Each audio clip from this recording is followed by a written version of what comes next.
go, make my body go, make our bodies higher and higher and higher. E aí galera, beleza com vocês? Aqui é o professor Jefferson novamente e hoje nós vamos terminar aquele capítulo 8 que fala da Era Vargas de vocês, né?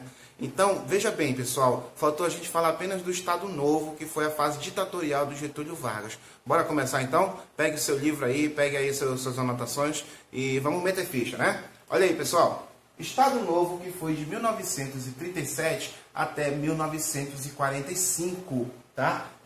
Foi uma fase ditatorial do Getúlio Vargas após o golpe, né, que nós chamamos de golpe de Estado Novo, devido a uma suposta tentativa de golpe comunista, aquele plano que foi uma farsa, o plano Cohen, que eu expliquei para vocês na última aula, né? E o Vargas se utilizou desse pretexto para prolongar ainda mais o seu governo aqui no Brasil. Agora você está vendo a fase ditatorial do Getúlio Vargas, tá bom? Olha só, a nova Constituição de 1937, ele anula aquela de 34 que ele mesmo, no caso, aprovou. É um golpe por dentro de um outro golpe, né, que eu falei para vocês, que eu sempre falo para vocês, tá? E essa nova Constituição, ela marca a centralidade política, né? Ela marca um governo mais, digamos assim, mais central. Olha o que diz aqui, ó. Controle sobre os meios de comunicação, difusão de ideias nacionalistas, perseguição aos comunistas, ou seja, foi uma Constituição muito parecida com uma Constituição fascista da Europa. Tanto é que a Constituição de 37, ela ficou conhecida também como polaca, que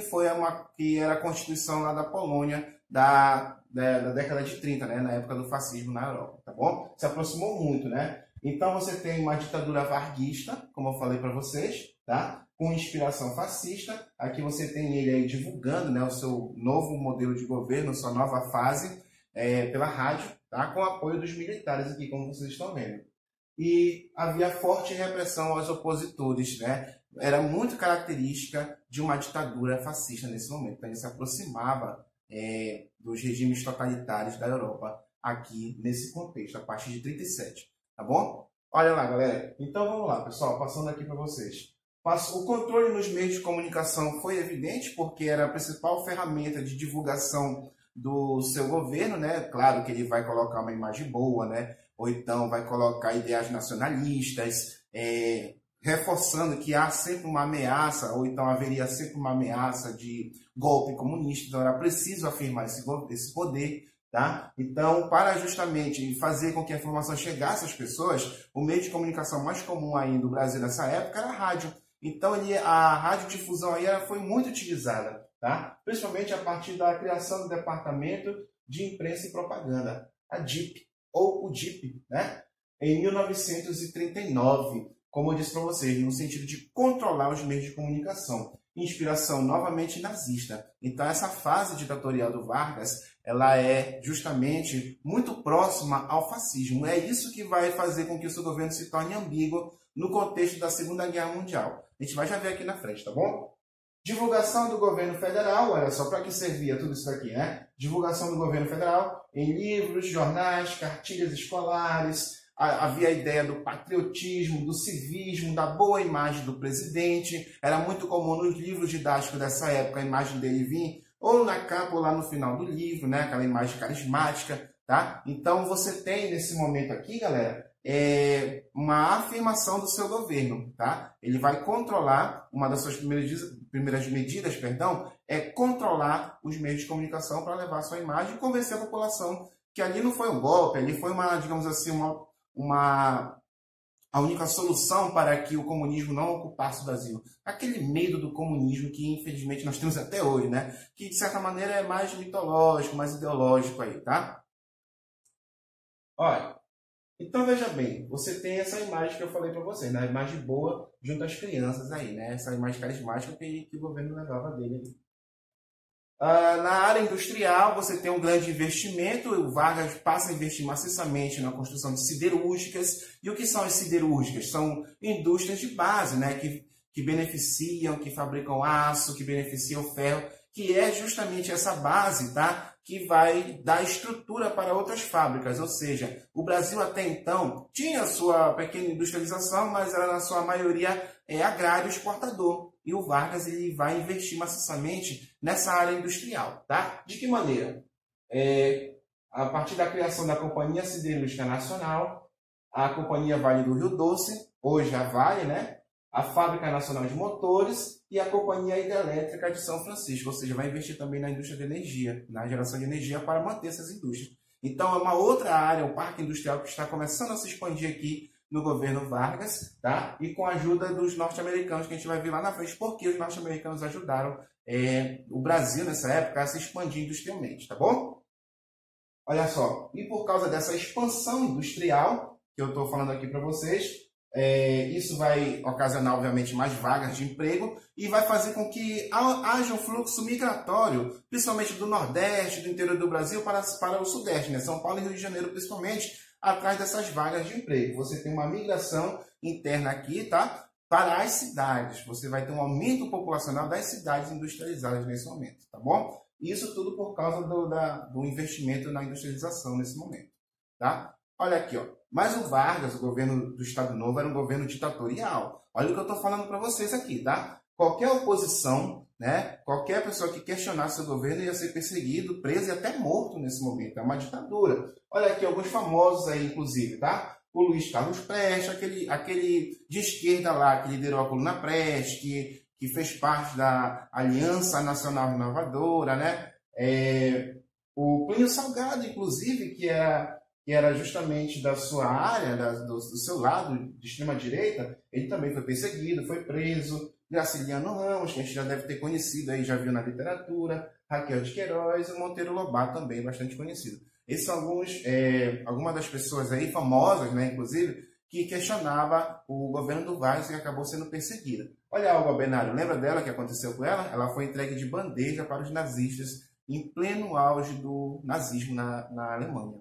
Tá? Vamos lá, pessoal.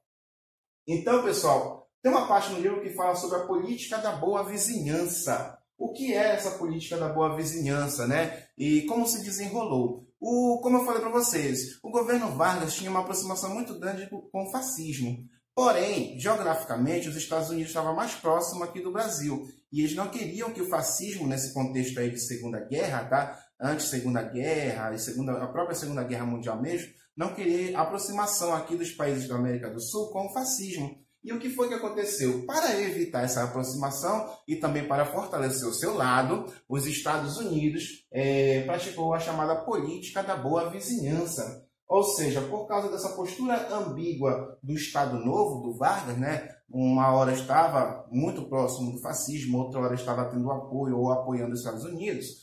Os Estados Unidos decidiram, então, fazer essa política para investir aqui em troca de apoio. Essa relação Estados Unidos-Brasil servia para cortar definitivamente, pessoal, as relações que talvez poderia ter com o fascismo na Alemanha e na Itália. Tá?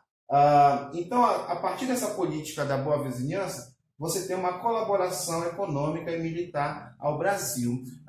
Lembra que eu falei para vocês que as indústrias foram desenvolvidas aqui com apoio dos Estados Unidos? Está aqui, ó. Os Estados Unidos financiou parte da construção das siderúrgicas em troca do apoio de Vargas. Em troca de Vargas o governo brasileiro deixar que os Estados Unidos instalassem bases militares aqui no nosso país. Tá? Então, essa política da boa vizinhança era uma troca de favores que iria beneficiar, no caso do Brasil, por causa das indústrias, tá? Iria afastar ele do fascismo de vez e também iria beneficiar os Estados Unidos, tá? Os Estados Unidos para ter mais um aliado na guerra. O Brasil até então estava naquela postura neutra. Até no início da guerra não estava decidido em qual lado iria permanecer.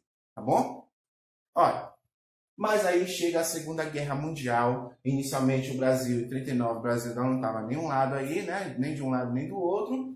E há uma pressão norte-americana por conta dessa ajuda para que o Brasil entrasse na guerra do seu lado, né? Ao seu lado, perdão. O Brasil rompe relações definitivamente em 1942 com os alemães, depois de ter um de seus navios mercantes torpedeados pelos alemães, tá? E aí, definitivamente, o Brasil declara guerra ao eixo, né? Alemanha, Japão e Itália, e entra na guerra com os Estados Unidos. Olha aqui o símbolo da Força Expedicionária que nós falamos na aula da Segunda Guerra Mundial, né? A Força Expedicionária Brasileira era uma cobra fumando, né? Porque até então duvidava-se que o governo Vargas iria mergulhar o Brasil numa guerra.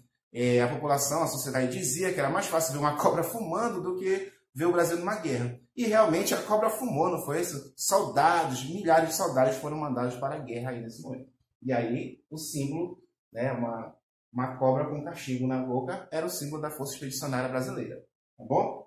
Perseguição aos imigrantes, tá? Depois que eles começam a ter essa aproximação e declarar guerra ao eixo, os imigrantes alemães, japoneses e italianos começam a ser perseguidos e muitos, como eram vistos como uma ameaça, acabavam sendo presos. No Brasil, Vargas criou também, vamos dizer assim, campos de concentração, né? Que prendiam as pessoas que diziam-se que seriam infiltradas dos inimigos da guerra, tá? Olha aqui, ó. O brasileiro nunca deixava de ser gracioso. Ele se destacava também até na Segunda Guerra Mundial. Se vocês não dá para ler aí, aqui nessa bala que o soldado brasileiro está colocando aqui lá na Itália, diz o seguinte: a cobra está fumando. E ele lançava para o inimigo, né? Então, o brasileiro, ele era um povo, assim, ele é, né, um povo criativo, tá? Olha aí, galera. Brasileiros embarcando, né, para justamente sua campanha na Itália. O Brasil atuou bastante na Itália, né? Conseguiu até tomar o Monte Castelo dos nazistas, né? Foi um dos maiores feitos da Força Expedicionária Brasileira. Inclusive, quando os sobreviventes que voltaram foram condecorados, né? Foram premiados por conta desse ato heróico, né? Dessa época. Olha aí, ó. Brasileiros sendo recebidos pelos europeus, no caso pelos italianos, aqui nesse momento, nesse contexto da Segunda Guerra. Ou seja, Vargas entra na guerra, declara guerra e entra ao lado dos Estados Unidos. Tá bom?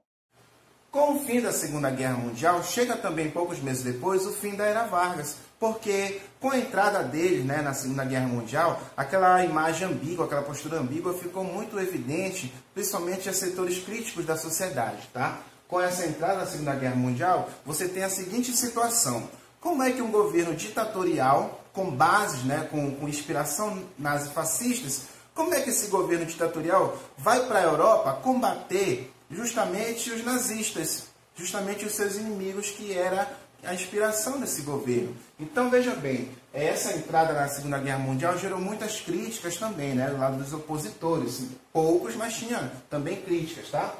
Então, isso daí ficou conhecido como uma das contradições, né? Uma ditadura combatendo ditaduras na Europa. De que maneira isso pode funcionar? Então, isso foi um dos motivos para que se pressionasse o governo de Vargas, tá? Então, veja bem, galera. Então, após a Segunda Guerra Mundial, devido a essas pressões, devido a essa contradição, Vargas começa a abrir o Brasil para um lento processo de redemocratização. Aos poucos, a sua ditadura começa a perder força. Tá? Aos poucos, a sociedade começa a cobrar mais, digamos, democracia do governo Vargas, tá bom? Então, a ditadura não iria muito se segurar nesse momento aqui, se manter, ok? Então, o que foi que aconteceu? Vargas autorizou justamente as eleições de 1945 e em 1945 também ele iria reunir, olha só, novamente, uma outra Assembleia Constituinte. E quando se tem uma outra Assembleia Constituinte, vocês sabem muito bem que dali a pouco tempo iria ter uma nova Constituição, um novo conjunto de leis, né? Já iria substituir a Constituição de 37. Mas olha o que aconteceu. Nessas eleições, os partidos começaram a se organizar, começaram justamente a querer se candidatar, né? Lançar seus candidatos. E aí, no meio desse processo, a sociedade, a maioria da população, estava fazendo campanha para que o Vargas ficasse no poder. Do mesmo jeito que existiam os críticos na sociedade, existiam os apoiadores. Tá? Isso sempre vai acontecer na história, né? Principalmente na história presidencialista do Brasil. Os oposicionistas e os apoiadores. Tá? Então, veja bem, surgiu um movimento chamado queremismo, ou seja, queremos Vargas, queremos justamente a permanência do Vargas. Era isso que a população, boa parte da população fazia nesses protestos, nessas manifestações. Eles eram contrários à saída de Vargas, contrários a novas eleições, e se tivesse novas eleições, o Vargas seria novamente eleito. Mas os militares aqui nesse momento já estavam pressionando para que o Vargas saísse, para que ele tirasse essa sua postura ditatorial. Então, veja bem, por causa dessa pressão militar, no mesmo ano que iria acontecer as eleições, um pouquinho antes, ele pede a renúncia. Ele renuncia e é impedido de se candidatar. Tá, ok? Nesse caso aqui, em outubro de 1945, Vargas renuncia. Era o fim da Era Vargas, era o fim da fase ditatorial do Vargas nesse momento.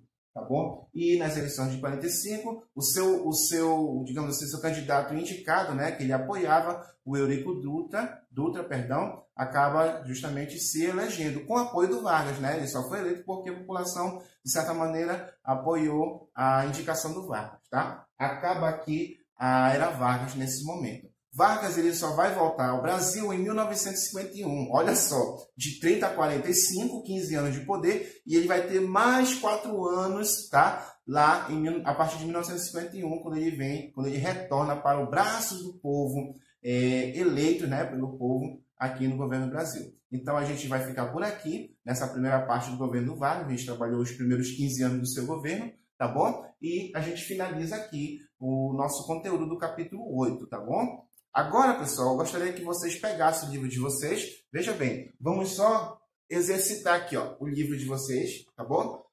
Peguem lá na página, meninos, na página 50.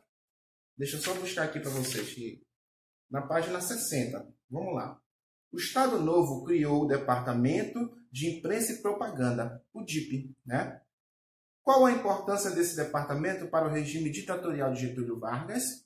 Ora, foi aquilo que eu falei para vocês, né? A função do DIP era construir uma imagem positiva, uma imagem boa do governo e divulgar para a população, né? Esse departamento de imprensa e propaganda era o controle que o governo Vargas, aqui no Estado Novo, tinha sobre os meios de comunicação, principalmente a rádio, né? O rádio, vamos dizer assim, né?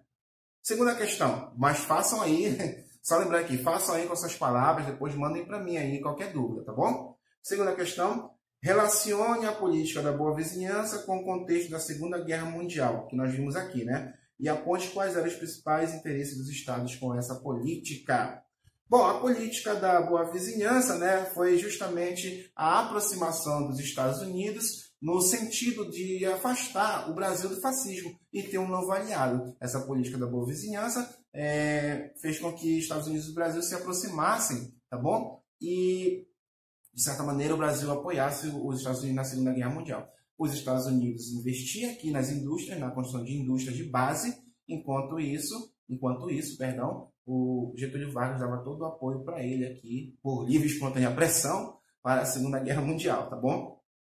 O que foi, terceira questão aí da página 60, galera, o que foi o movimento queremista que se organizou no Brasil nos anos do Estado Novo? Olha aqui, ó, acabei de falar para vocês. Movimento queremista, né? O queremismo seria justamente a permanência, a vontade do povo fazer para que o Vargas ficasse realmente no poder. Eles queriam que o Vargas permanecesse, né? Queremos Vargas no poder, tá bom? Então, galera, olha só.